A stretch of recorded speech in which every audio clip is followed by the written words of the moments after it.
Urgjenca në Itali pastaj ishte skandaloze. Kjo është eksperienca ime, ndoshta ka qenë urgjenca e qytetit ku ndodhesha unë, por kam provuar disa turne dhe të gjithë turnet ishin të tmerrshëm. Kam pasur nga ato mjek, nuk e di nëse ishin infermier apo mjek kryesor, që më thoshin, çau tani se nuk po vdes, ndërkohë që unë kisha dhimbje të forta edhe qaja nga dhimbjet e mia, nga që nuk më bënte zgjidhje apo qetësim asnjë lloj qetësuesi. Në të gjitha herët që unë kam shkuar në urgjencë, nuk më kanë bërë asnjëherë ekografi, por në herën e parë më bën një gjë skaner, mos ka boj, dhe më nxorën një gjë komplet banale, që nuk ja vlen as ta them këtu, por ajo që më bëri skaner, kur la turnin orën 6 të mëngjesit, më tha, a ke bërë fëmijë, ke qenë shtatzan? I thash po. Tha, fëmia e sa të është? I thash, të parët janë të 2.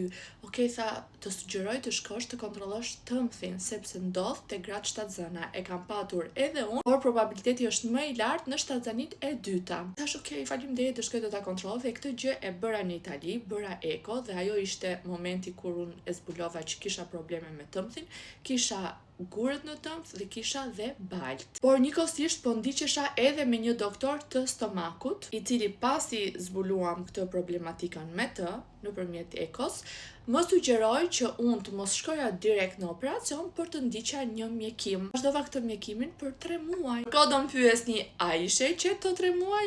Jo, këto 3 muaj, si që a thash, kam shkuar vazhdimisht në urgjencë në orën 1 të natës, 11 të natës, 2 deri në mëngjes. Bëja qetësuset, kthehesha në shtëpi dhe vazhdoja duke kujdesur për bebet e mia. Tani dëgjoni budallikun tim të radhës, sikur të mos, nuk e di pse, domethënë kur arrit tani edhe kujtoj të gjithën këtë gjën, nuk arrit do të gjej një arsye pse isha kaq e durueshme. Pse pavarësisht dhimbjeve që po kaloja, vazhdoja akoma ta merrja gjën lehtëshëm. Pse nuk i kushtova rëndësinë që duhej? Të lutem, mos e bëni këtë gjë nëse po kaloni të njëjtin problem si unë, sepse është një problem pa zgjidhje. Nëse vjen edhe duhet ta heqësh, s'ka zgjidhje tjetër. Kthehemi në Gjermani, dinim që do vinim në Shqipëri. Edhe thash, okej, unë do shkoj të bëj një vizitë në Gjermani, do ta planifikoj operacionin dhe do ikë në Shqipëri dhe do vi këtu për bërë operacionin. Imagjinojeni mendimin një njeriu që vuante gati çdo darkë, ndërkohë gjatë gjithë këtyre muajve që ta keni parasysh, unë haja vetëm supra, ushqimin e kisha super të kontrolluar për të mos thënë që nuk haja fare. Kërkuar mami që të vinte të qëndronte 1 javë me ne, sepse kishim për të mbyllur shumë punë, procedura, dokumenta, letra, llogari, taksa, shumë gjëra. Pas 1 jave të ktheheshim në Shqipëri, të gjithë së bashku me mamin, e cila sigurisht do na ndihmonte me 2 bebet edhe me shumë çantat tona për tu shpërngulur këtu në Gjermani përkohësisht, si gjithmonë. Si zakonisht më kapën krizat, piva ilaçet qetësuese më të fortë, nuk u qetësova dot edhe shkoj në ambulancë, në një nga ambulancat e qytetit, në një nga spitalet më të mëdhej. Shkoj atje, më bëjnë eko, më bëjnë të gjitha analizat e gjakut, edhe si përfundim më thonë, e ke këtë problemin, por nuk e ke urgjent, analizat i ke në rregull, kështu që mund të kthehesh në shtëpi.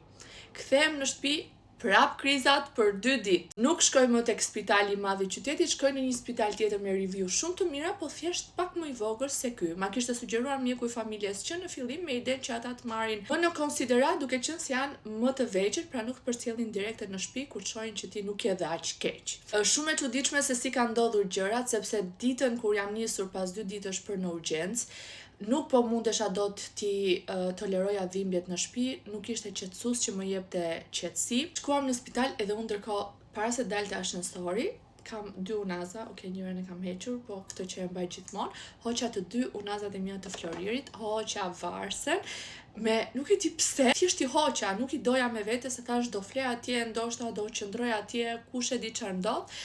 Dhe ma kishte ndjerë zemra që unë do të futesha në spital, do të operohesha, do t'i bëja të gjitha procedurat, edhe do kthehesha në shtëpi pas shumë ditësh. Kjo nata sigurisht që ka qenë të merreve, mund që urgjenca më shtroi direkt, pavarësisht se prap më dilnin analizat mirë, por dhimbjet e mia nuk pushonin. Dhe reparti ku më shtruan sipër, që është i mjekësisë së brendshme, infermiera që ishte atë natë vazhdimisht telefononte doktorin edhe i thoshte, ka dhimbje, po qanë, ja kam bërë më të fortën, kjo është më e forta, po ja kam bërë edhe këtë, i thoshte, edhe këtë ja kam bërë, pra nuk ishte më ilaç që të më bënte punë, dhe ndryshe nga herët e tjera që vinte mëngjesi edhe më këpusnin qetësuesit, edhe ne kisha kënaqësi që këputesha nga qetësuesit, sepse aty ndoshta flia pak gjumë edhe më shplodhej trupi nga gjitha ajo lodhje nga dhimbjet, por kësaj radhe nuk ndodhja shumë, unë prita doktorët në mëngjes kur erdhen, që i gjithë departamenti i kirurgjisë që më bëri sërish një eko,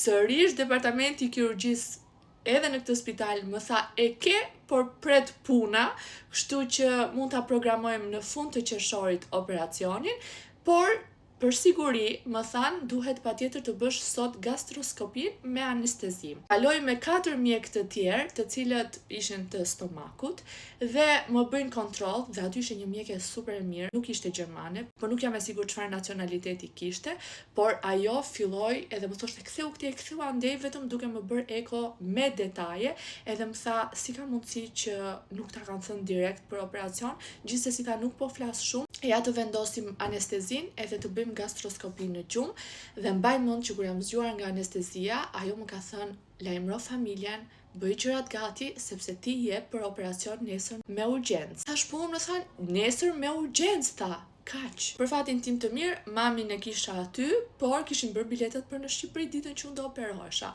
U dogjën ato bileta, rëndësika që operacioni im më shkonte mirë. Hyra në operacion ditën e nesërme direkt, pra 2 anestezi brenda 24 orëve, dhe nata pas operacionit ka qenë tmerri im tjetër. Ka qenë aq tmerr njerëz sa unë i kam thënë mamit amanetet e mia atë natë, e kam tmerru edhe atë të shkretën, por mbaj mend që infermierja e darkës që u rikthy ditën e dytë më tha, "Oh, ti mbrëm takove Zotin." I thash faleminderit. Gjithsesi, po mbarojnë prap minutat. Kjo gjëja sigurisht që nuk do t'ju ndodhi juve, reagimi i keq i anestezisë, por si përfundim unë kisha patur përveç se tëmthit keq dhe gurave në të, kisha patur edhe inflamacion në trup. Inflamacion që më dilte i lartë edhe 3 ditë më vonë, dhe ditët e mia në spital ishin më të gjata. Kjo ishte situata ime, nëse keni pyetje më shkruani poshtë se po mbarojnë sekondat e mia, dhe ju lutem kujdesuni për vete. Më vjen keq të them mos besoni vetëm një version doktori, por besojeni dhimbje